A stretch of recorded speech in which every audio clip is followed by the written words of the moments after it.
कहते हैं पहाड़ों की खामोशी में छुपी कुछ आवाजें इंसानों के लिए नहीं होती।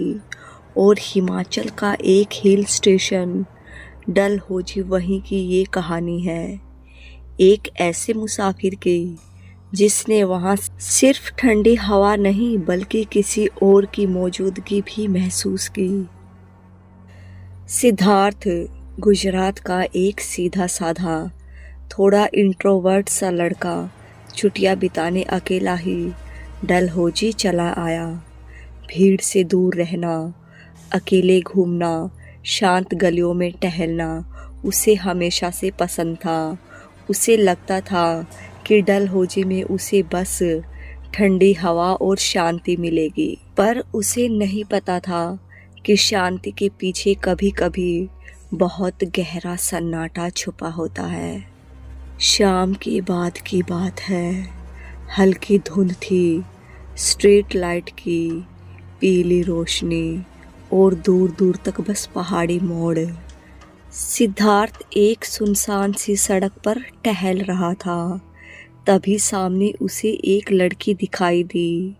साधारण कपड़े, खुले बाल, चलने में अजीब सी धीमी धीमी जल्दी। वो अकेली थी और रास्ता भी सुनसान था। सिद्धार्थ के मन में आया कि शायद यह भी किसी होटल या रेस्टोरेंट की तरफ ही जा रही होगी। वो थोड़ा तेज चला और कुछ दूरी पर उसे लड़की के पीछे चलने लगा। न उसकी नीयत खराब थी, न वो फ्लर्ट कर रहा था। बस पहाड़ी शहर में किसी को फॉलो कर लेने से रास्ता समझ आ जाता है, यही सोचा था।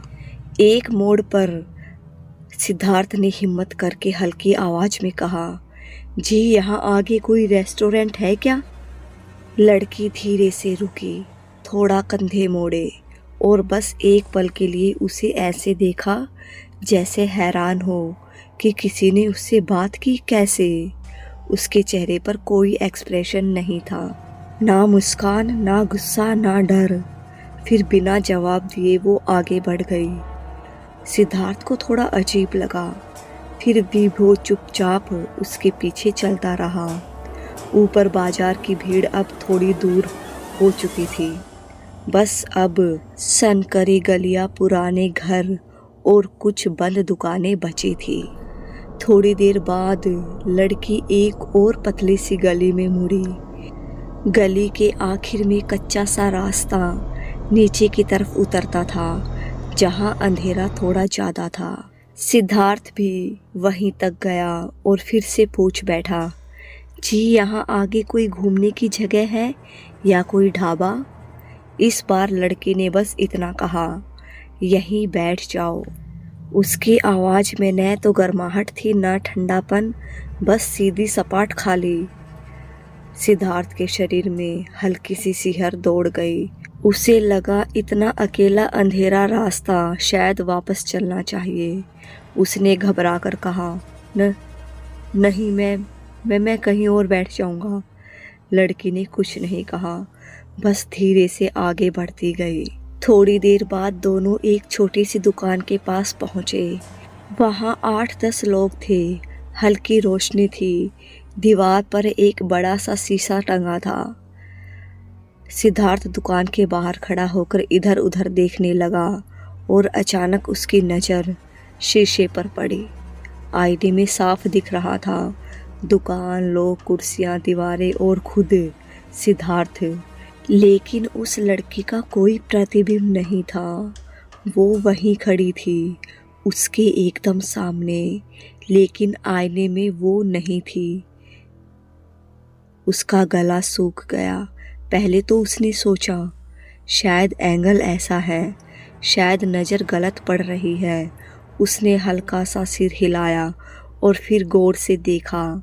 आईने में अब भी वही था, सब कुछ सिवाय उस लड़की के। अब उसके पैर जैसे वहीं जम गए थे। उसने पहली बार महसूस किया कि शायद वो किसी आम इंसान के पीछे नहीं चल रहा था। भीड़ से थोड़ा बचने के लिए लड़की फिर आगे बढ़ी और एक और गली की तरफ चली गई। यह गली ज़्यादा सुनसान थी। नीचे की ओर जाती सीढ़ियाँ थी। सिद्धार्थ ने घबराहट के बावजूद उससे नज़र नहीं हटाई। वो देखना चाहता था कि ये सब उसका वहम है, क्या सच में कुछ गड़बड़ है। और फिर जो उसने देखा वो उसकी ज़िंदगी का सबसे डरावना पल बन गया। लड़की सीढ़ियों से नीचे उतरने के बजाय सीधे बगल की दीवार की तरफ बढ़ी और बिना रुके, जैसे धुएं की तरह उस पत्थर की दीवार के आर पार चली गई। बस उसके पैरों का थोड़ा सा हिस्सा दीवार के अंदर जाते हुए सिद्धार्थ की आंखों के सामने गायब हुआ। वो वहीं खड़ा रह गया। वो न तो चिल्ला पाया, ना भाग पाया, ना ही कुछ समझ पाया। उसका दिमाग सुन्न था। बस धड़कन इतनी तेज थी कि उसे अपने कानों में सुनाई दे रही थी। काफ़ी देर बाद वो किसी तरह हिम्मत जुटाकर अपने होटल वापस पहुंचा। उसके हाथ पैर कांप रहे थे, पैरों में जैसे जान ही नहीं थी। कमरे में पहुंचते ही उसने दरवाज़ा बंद किया, सारी लाइटें जलाई और बिस्तर पर बैठकर अपने हाथों को देखता रहा, जैसे अभी भी वहाँ किसी ठंडी परछाई का असर बाकी हो। कुछ देर बाद उसने अपने परिवार को फ़ोन किया, पूरी बात बताई।